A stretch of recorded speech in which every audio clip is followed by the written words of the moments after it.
Hello and welcome to our March 2024 market update. A lot of stuff going on this year, so let's get right into it.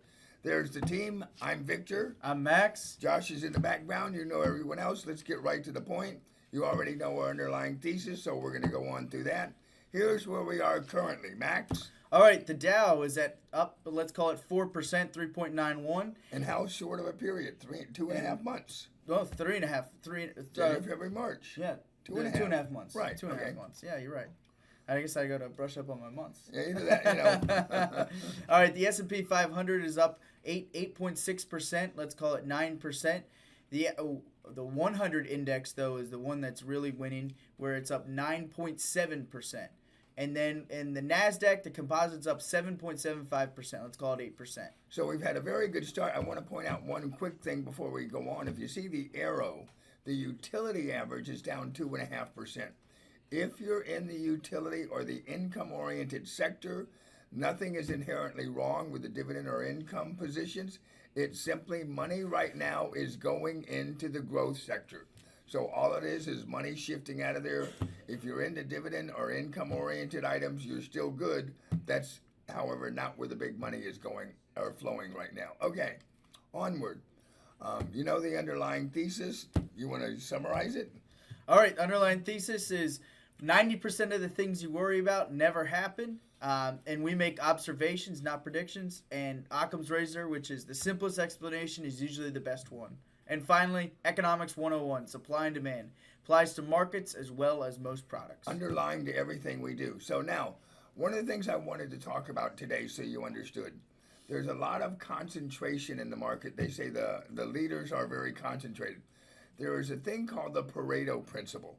And right now, you'll see this as of March 11th, that the Magnificent Seven made up almost 30% of the S&P 500. Alphabet, Amazon, Apple, Meta, Microsoft, NVIDIA, and Tesla. Okay, they've had an annualized 28% return. And just in the last year, they've been up over 117%. And this has led to concerns that there's too much concentration. But let me show you something. Here is the Pareto principle, and it simply says this: 80% of the results come from 20% of the causes. Another name is, you'll hear the 80-20 rule, but I want you to watch this. This applies across almost everything. It originally came out in the 1800s by an Italian economist named Pareto, and he found that 80% of the land was owned by 20% of the population. Well, that's now evolved. In business, 80% of sales will come from 20% of your clients, or 80% of your sales will be 20% of your products. Watch this. Microsoft found that if they eliminated the top 20% of the bugs, 80% of the errors were eliminated. United Nations, the richest 20% of the world had 82% of the income. So that 80-20 rule applies across the board in a broad spectrum. That's just how things are. If you've ever been in education and you know the bell curve, you have the top 20 percentile is your leaders. That is a natural phenomena. So when we go to today's stock market and we see that it's concentrated into the top 28% of the stocks are making the bulk of the return, that is totally consistent with the Pareto principle. It happens all the time. It's just they talk about it whenever it's going on. So now, let's look at where we are right now. Max? All right, so as you can tell, this is the Dow Jones Industrial Average. We called the bottom in the 10/13/2022. So no, we were 2 days off. We were 2 days off. Okay. Sorry. Okay. If you go back to all of our seminars that we've been broadcasting out, we can go and you can see that we were 2 days off from calling the bottom. But as you can tell, the Dow has continuously moved upward, and you can see the green line is the 20-day moving average, which is 1 month. The 50 is the 3-month trailing average. Like a quarter. And the 200 is the 1 year. And as you can see, the trend line is moving upwards, especially in the Dow. If you go to the next one, Vic, the S&P is a little stronger right now than the Dow and continually moving up. And same with the NASDAQ. And by the way, when we say we make observations and not predictions, These are observations. Look at the Dow's trend line. Look at the S&P's trend line. And then NASDAQ, same thing. Mm-hmm. But the S&P right now is a little stronger than the NASDAQ and the Dow. All right.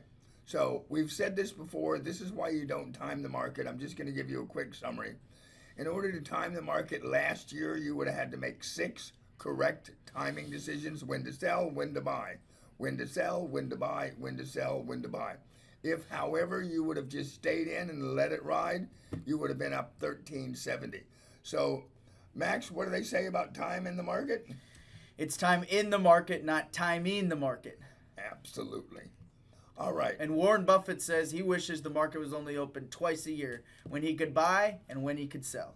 Absolutely. Now, what's this key terminology stuff? Key terminology stuff. There's the nominal rate of return and the real rate of return. The nominal rate of return is with a rate of return before factoring in expenses such as taxes, investment fees, and inflation. And the real rate of return is the annual percentage profit earned on an investment adjusted for inflation. So economists and financial analysts use both, but the real rate of return reflects the purchasing power as it is adjusted for an inflation. And inflation is a key thing, because if the market's up 15%, but you got 20% inflation, your real return is a negative number. People talk about the nominal rate of return all the time and don't use the real rate, which is adjusted primarily for inflation. And that's what determines your purchasing power. And watch this from Jeremy Siegel. This is something that covers the last 200 years. You're going to see a very consistent pattern. Well, I want to go off something like that, Vic, real quick. Is a lot of people are saying, they call myself and they call Victor, and they say, well, why don't we just go in the money market? It's yielding 5.25%. Well, that's good temporarily, but there's a multitude of things. That doesn't take in the inflation rate. So are you really getting the full 5%? No. And that also doesn't include taxes, because your money's being taken out for taxes as well for capital gains. So it's not the full 5. You're getting 5%, but the real rate of return is not the 5%. So, Max, let me ask you this. Last year, in June of last year, when we had 9% inflation, if you had a 5% money market return, what was your real return? -4. That's the point. More than -4, because then you have to pay taxes on top of that. Yep. Okay. Total real rates of return. This is a study that goes back 200 years. Now, I know 200 years is not our time horizon. However, you're going to see a consistency. I thought we lived 200 plus years. Yeah, well, that's with the new. We're going to put the new Elon Musk's Neuralink in there, and we're all going to be robots next year. Okay, so they took in, if you put $1. This is amazing. $1 in stocks in what was this, 1802. That dollar grew to how much? $2.1 million. $1 if left in the market since 1802. $2,170,000. Now, what if I put it in bonds and fixed income instead? That's a little lower at $1,460. Wow. How about treasury bills? Those are like CDs. Basically, you get another $1 every year you've been in the market. $237. You know, but I heard gold was really good. How does gold do? You get $54.18. Wow. No. Wow. Yeah. No, that's $4.18. Oh, $4.18. Yeah, we wanted it to be 54 with a dollar sign. So I want you to notice that with all these, and you're going to see in a minute the trend line. And yes, stocks have ups and downs, and you know things change over time. But I'm looking at 2.1 million versus $1,400, $200, $4.18. And for the people who say, you know what, I don't want to lose any money, I'm just going to put it in cash and leave it under my bed. I can sleep on my money. $1 in 1802 buys 0.0392 cents. 3 cents. It's worth 3 cents today in purchasing power. Now our trends. There's the trends you see. Yeah, they're bumps up and down. So I think it's a no-brainer stock. I'm pretty sure it's a no-brainer stock. It's a $2 million brainer. It's a wait a minute, yeah. I got $2 million versus $1,463. Yes, it's more volatile. Its prices swing, but you certainly get rewarded for it. Okay, It's time in the market, not timing the market. exactly. Now, a minute ago, Max talked about nominal returns. The market's up 10% versus real returns. Real return is the anything's rate of return minus inflation. Max, go through this. What is the real rate of return over time for each of these? An average. On average, stocks is 6.8% real rate of return. Bonds is 3.3%. Bills 2.5%. Gold basically 0.5%. Yeah. And $1 you're losing money is the real rate of return. These are your real inflation rates of return. This is your purchasing power. What can you buy with it? Okay. Hey, do we have a presidential election going on this year? I think so. I think it's in November, right? I think it's November. How has that worked out in the past? Why don't you tell us about it, Vic? Okay, I want you to take a look at this. You see all the details on the right, but I want you to go to the left. That's really the important thing. The S&P, this is since 1928. When a Republican was elected, the average return that next 12 months, 15.3%. When a Democrat was elected, 8.5%. The average for presidential election cycles, 11.5%. And you're going to see in a minute why that's so important. Okay. We're going to make the case right now that we almost have the perfect storm lining up for the market this year. We're going to go back and forth. Max, you take the first one. All right, first one. The Fed is signaling a peak in interest rate cycle. Historically, bull markets begin after a Fed interest rate cycle ends. So the first thing in your perfect storm, we know the Fed has stopped raising rates. We're at the end of its interest rate cycle. And we also know that inflation continues to show disinflationary trends, so there's not a lot of pressure to raise rates. So we know number one's in.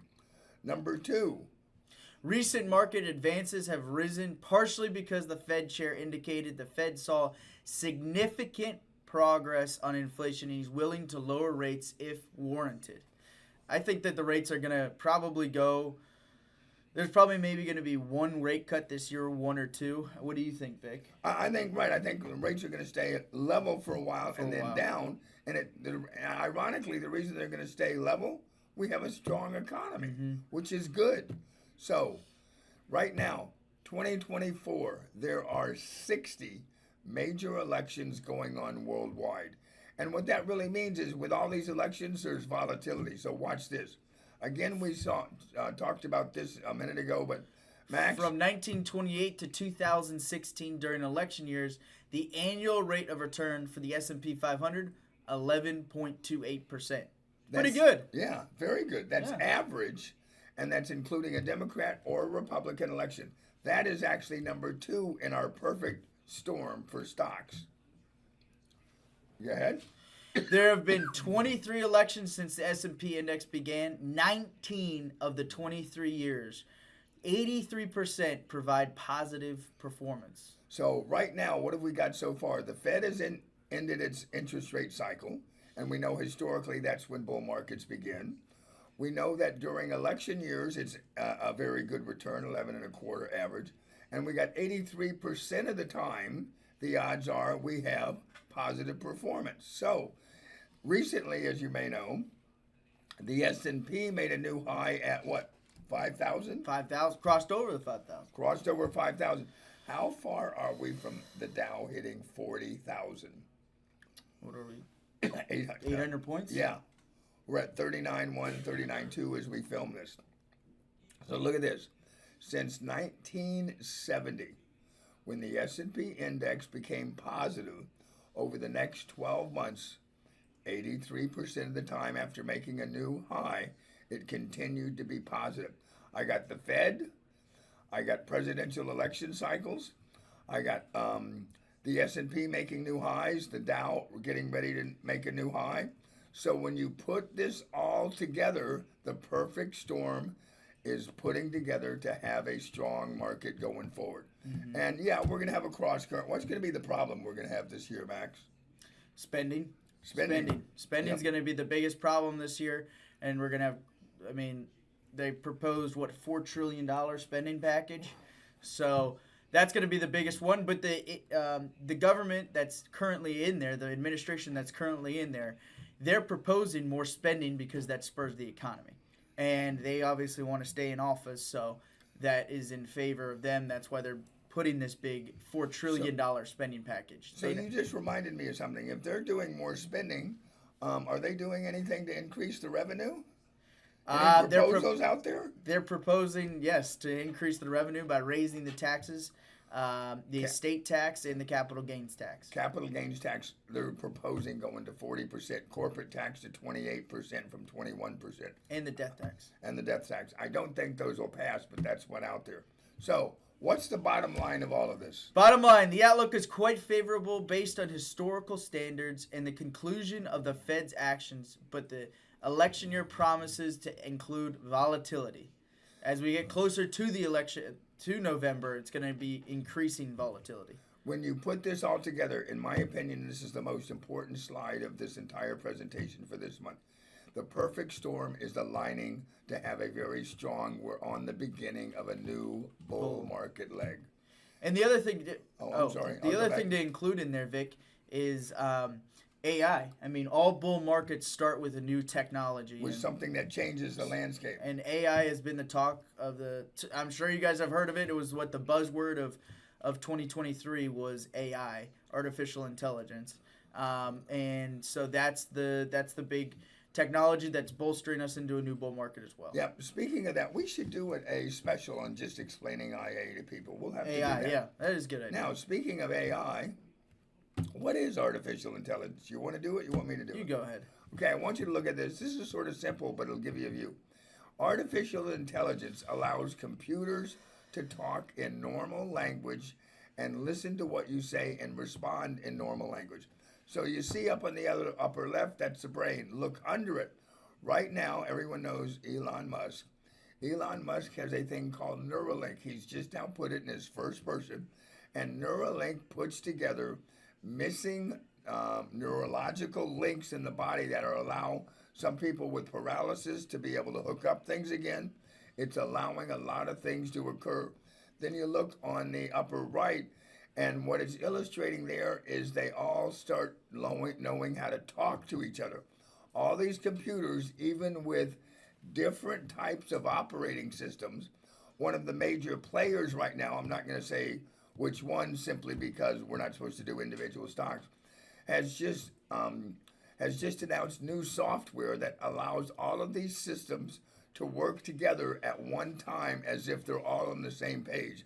And then finally, underneath that, I think we're at the beginning stages of seeing robotics coming into useful production.